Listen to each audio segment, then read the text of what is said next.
Assalamualaikum warahmatullahi wabarakatuh. Perkenalkan, nama saya Dafa Muhammad Tasrinsya dari kelas 11 IPA 4. Saya selaku ketua dari kelompok 4 ekonomi.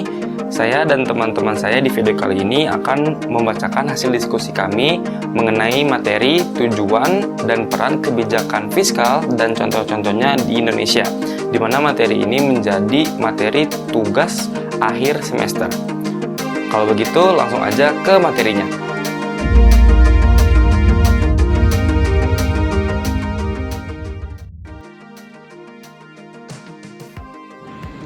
Pengertian kebijakan fiskal. Kebijakan fiskal adalah konsep pengelolaan ekonomi yang diperkenalkan oleh John Maynard Keynes yang kemudian umum dipakai dunia sejak peristiwa depresiasi besar atau Great Depression terjadi pasca Perang Dunia I tahun 1929. Menurut Keynes, pemerintah suatu negara sebenarnya punya hak mengatur pengeluaran dan pemasukan sebuah negara dengan menetapkan pajak dan membuat kebijakan demi ekonomi makro negara. Dari segi definisinya, pengertian kebijakan fiskal adalah kebijakan yang diambil pemerintah demi menjaga pemasukan dan pengeluaran negara tetap stabil sehingga perekonomian negara bisa bertumbuh baik.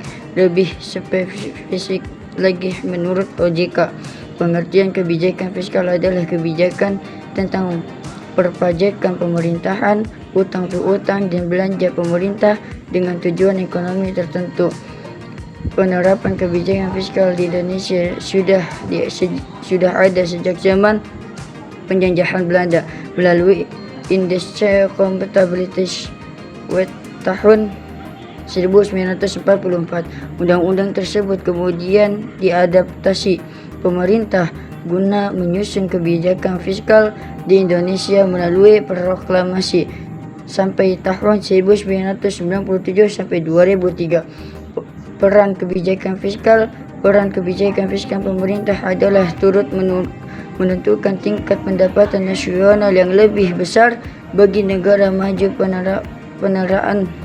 Peranan kebijakan fiskal pemerintah makin besar dalam maksimisme pembentukan tingkat pendapatan nasional, terutama dimaksudkan agar pemerintah lebih mampu mengaruhi jalannya perekonomian.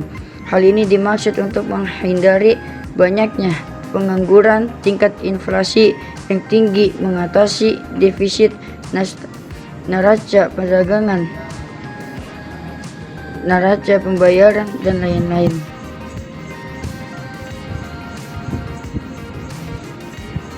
Sedangkan pada negara berkembang, peranan kebijakan fiskal lebih mengarah pada upaya untuk meningkatkan investasi melalui Cipta Foundation. Tujuan kebijakan fiskal. Melalui definisi kebijakan fiskal, sebenarnya sudah bisa diketahui apa tujuan dibuatnya kebijakan fiskal. Namun, secara komprehensif, tujuan kebijakan fiskal bisa dijabarkan sebagai berikut. Yang pertama, meningkatkan pertumbuhan ekonomi. Dengan mengatur pemasukan dan pendapatan, negara bisa mengontrol peristiwa fluktuasi ekonomi yang berakibat adanya pertumbuhan ekonomi. Misalnya, melalui tata kelola anggaran yang tepat sasaran, meningkatkan daya beli masyarakat dengan insentif pajak, atau menaikkan pajak pada sektor-sektor tertentu. Yang kedua, meningkatkan kualitas SDM dan menekan angka pengangguran. Kualitas SDM dan angka pengangguran tentu mempengaruhi pendapatan nasional secara langsung, dan bukan hal yang mustahil. Pertumbuhan ekonomi akan melambat. Hal itu karena dengan adanya pengangguran, maka daya beli masyarakat akan menurun yang berdampak langsung pada pertumbuhan ekonomi. Selain itu, kualitas sumber daya manusia ini juga mempengaruhi pertumbuhan ekonomi. Kualitas SDM yang baik menjadi investasi negara, terutama dalam rangka meningkatkan pertumbuhan ekonomi melalui inovasi dan ketenagakerjaan. Yang ketiga, memastikan stabilitas harga. Turunnya harga barang mampu memberikan dampak pada sektor wisata. Namun, harga meningkatkan juga bisa menciptakan inflasi. Di sisi lain, Inflasi juga bisa memberikan keuntungan seperti menciptakan lapangan kerja. Namun inflasi juga bisa berdampak buruk bagi masyarakat ekonomi rendah karena turunnya daya beli. Yang keempat, meningkatkan laju investasi. Ketika perekonomian negara baik, maka akan menjadi peluang bagi negara untuk mendatangkan investor. Adanya investor akan mempengaruhi terhadap pemasukan negara dan juga mengurangi pengangguran. Instrumen kebijakan fiskal. Pajak. Poin pertama, kebijakan fiskal adalah pajak dari seluruh sektor domestik dan luar negeri. Demi mencapai tujuan kebijakan fiskal, pemerintah dapat memanipulasi pajak dalam bentuk pengurangan, penambahan, penundaan, sampai peniadaan. Pengeluaran. Instrumen kebijakan fiskal berikutnya adalah pengeluaran negara yang juga bisa dikurangi atau ditambah sesuai kebutuhan. Apabila neraca pembayaran defisit negara defisit, maka pemerintah bisa mengurangi pengeluaran belanjanya di sektor tertentu, misalnya penundaan pembayaran THR bagi PNS. Utang publik. Upaya pemerintah untuk meminjam kepada bank dunia atau pinjaman publik dengan cara mengeluarkan surat dan obligasi. Hal itu muncul dari anggapan bahwa pemasukan pemerintah tidak cukup untuk memenuhi pengeluaran anggaran secara rencana pengeluaran dan penerimaan negara untuk menjalankan program pertumbuhan ekonomi, terutama program-program jangka panjang. Jenis-jenis kebijakan fiskal. Jenis kebijakan fiskal dibagi ke dalam beberapa klasifikasi. Ada yang berdasarkan teori, penerapan, dan penerimaan atau pengeluaran. Berikut jenis-jenis kebijakan fiskal. Kebijakan fiskal dari segi teori. Fungsional. Kebijakan untuk mempertimbangkan pengeluaran dan penerimaan anggaran pemerintah dengan melihat tidak langsung terhadap pendapatan nasional. Contohnya adalah kesempatan warga untuk mendapatkan pekerjaan. Disengaja, kebijakan dalam mengatasi masalah ekonomi yang sedang dihadapi dengan cara memanipulasi anggaran belanja secara sengaja, atau tiga bentuk dari kebijakan fiskal disengaja, yaitu merubah pengeluaran pemerintah, perubahan sistem pungutan pajak, dan merubah pengelolaan pemerintah. Tidak disengaja, kebijakan untuk mengendalikan kecepatan siklus bisnis agar aktivitas ekonomi tidak terlalu fluktuatif. Contoh, pajak progresif dan kebijakan harga minimum.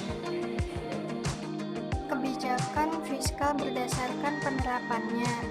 Kebijakan ekspansif, kebijakan yang dilakukan ketika perekonomian suatu negara sedang melemah dan bertujuan untuk meningkatkan daya beli masyarakat. Kebijakan yang diambil adalah dengan menaikkan belanja negara dan menurunkan nilai pajak. Contohnya apa yang dilakukan Indonesia saat pandemi 2020. Kebijakan kontraktif, kebijakan yang dilakukan ketika perekonomian suatu negara berada pada tingkat yang cukup memanas, misalnya ada inflasi.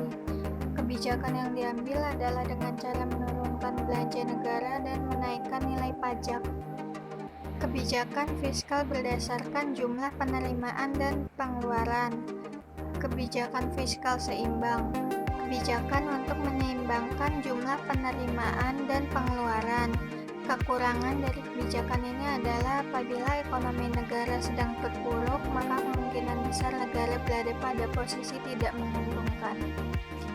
Kebijakan fiskal surplus, kebijakan untuk membuat jumlah pendapatan harus lebih tinggi dengan pengeluaran. Kebijakan ini dilakukan untuk menghindari inflasi atau menekan angka inflasi yang tinggi.